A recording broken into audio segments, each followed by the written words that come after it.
ഈ കൂടുതലായിട്ടും ആ +1 +2 ഏജിലുള്ള കുറച്ച് ആൾക്കാരുണ്ട് ഈ പടം കാണണമെന്നുള്ളത്. അവർ അണ്ടർ 18 ഏജാണ്. അപ്പം അവരോട് എന്താ പറയാനുള്ളത് വിചാരണം? ഒഫീഷ്യലി ഇത് 18 വയസ്സ് വേണം സിനിമ കാണാൻ. ഒഫീഷ്യലി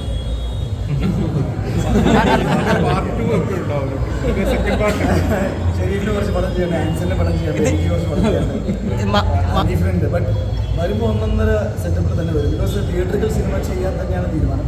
അതിന് ഞങ്ങൾക്കൊരു കോൺഫിഡൻസ് ഉണ്ട്. പിന്നെ നിങ്ങളുടെ സപ്പോർട്ടാണ് നമ്മുടെ കോൺഫിഡൻസ്.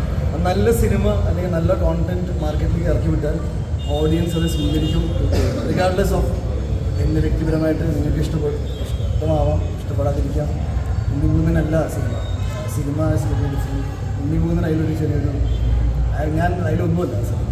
സിനിമയ്ക്കൊരു ക്വാളിറ്റി ഉണ്ട്. അത് ഇപ്പോൾ ഷരീഫ് ഞാൻ പറയുകയാണെങ്കിൽ തൃശ്ശൂരിൽ നിന്ന് സാധാരണ കുടുംബത്തിൽ നിന്ന് ബിസിനസ്സൊക്കെ ചെയ്ത് സിനിമയിൽ വന്ന ഒരാളാണ്. എന്നെ സംബന്ധിച്ച് അത് ഒരു പാഷൻ ഡ്രിവൻ ആളായിട്ട് എനിക്കുണ്ട്. ഞാൻ പറയുന്ന ഒരു കാര്യങ്ങൾ അല്ലെങ്കിൽ ഹരീഫ് പറയുന്ന കാര്യങ്ങളൊക്കെ അതേ നമ്മൾ സെയിം ഏജ് ഗ്രൂപ്പ് ആയതുകൊണ്ട് ഇപ്പോൾ മ്യൂസിക്കിൻ്റെ കാര്യമാണെങ്കിലും ചില സ്റ്റൈലിങ്ങിൻ്റെ കാര്യമാണെങ്കിലും വാസ് വില്ലിങ് ടു. എനിക്ക് പെട്ടെന്ന് ഇങ്ങനെ കൺവിൻസ് ചെയ്യാൻ ഭയങ്കര ഒരു പ്രൊഡ്യൂസറിൻ്റെ അടുത്ത് പോകേണ്ടി വന്നില്ല. സോ ഭയങ്കര ക്രിയേറ്റീവ്ലി ഒരു സിനിമയെ നോട്ട് ജസ്റ്റ് ബിസിനസ് ബട്ട് ഒരു ആർട്ടായിട്ട് പോലും കണ്ടിട്ട് നമ്മുടെ കൂടെ നിന്നുകൊണ്ടാണ് നമുക്ക് ഇങ്ങനത്തെ ഒരു സിനിമ ചെയ്യാൻ പറ്റിയത്.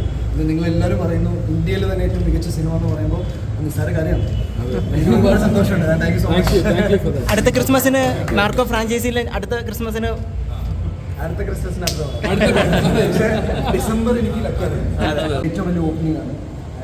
അപ്പോൾ നമ്പേഴ്സിന് വേണ്ടിയിട്ടല്ല സിനിമ ചെയ്തത്. എന്നെ സംബന്ധിച്ച് ഞാൻ സിനിമയിലേക്ക് എത്തിയത് ഈ തിയേറ്റർ എക്സ്പീരിയൻസ് കണ്ട് ലാലേട്ടൻ്റെയും മമ്മൂക്കയുടെ സിനിമയൊക്കെ നാട്ടിൽ വന്നിട്ട് ഞാൻ കണ്ടപ്പോൾ എനിക്ക് ഭയങ്കര ആ ഒരു നിങ്ങളെല്ലാവരും വിസിലടിക്കുമ്പോൾ നമുക്ക് ഭയങ്കര ഇതാണ്. ഞാൻ പണ്ട് വിസിലടിച്ചില്ല. അപ്പോൾ ഇന്ന് നോക്കുമ്പോൾ എന്നെ സംബന്ധിച്ച് അത് ഭയങ്കര ഒരു എന്താ പറയുക അടുത്ത സിനിമ ഇതിനെക്കാളും ഞാൻ വേറെ ലെവലിലേക്ക് നോക്കും. ഇതൊരു കോൺഫിഡൻസ് ആണ് നമ്മളെ സംബന്ധിച്ച്. അപ്പോൾ ഇത് അഗെയിൻ ഇപ്പോഴും ഇത്തരം സിനിമകൾ ചെയ്യുമ്പോൾ നമുക്ക് വേണ്ടത് ബാക്കിംഗ് ഒരു പ്രൊഡ്യൂസറിൻ്റെ ആണ്. എൻ്റെ കയ്യിൽ പ്രൊഡക്ഷൻ കമ്പനി ഉണ്ട്. ബട്ട് ഇറ്റ്സ് ബിക്കോസ് ഷെരീഫ് നമ്മുടെ കൂടെ ജോയിൻ ചെയ്തപ്പോഴാണ് ഇത്രയും നല്ല രീതിയിൽ കാസ്റ്റിംഗ് ക്രൂവും ആൻസൺ വന്നു. ലൈക്ക് ആൻസണിനെ കുറിച്ച് പറയുകയാണെങ്കിൽ I think it's the best. ഇതിൽ ഇത്രയും ഗംഭീരമായിട്ട് ചെയ്ത ദേവരാജിൻ്റെ ക്യാരക്ടർ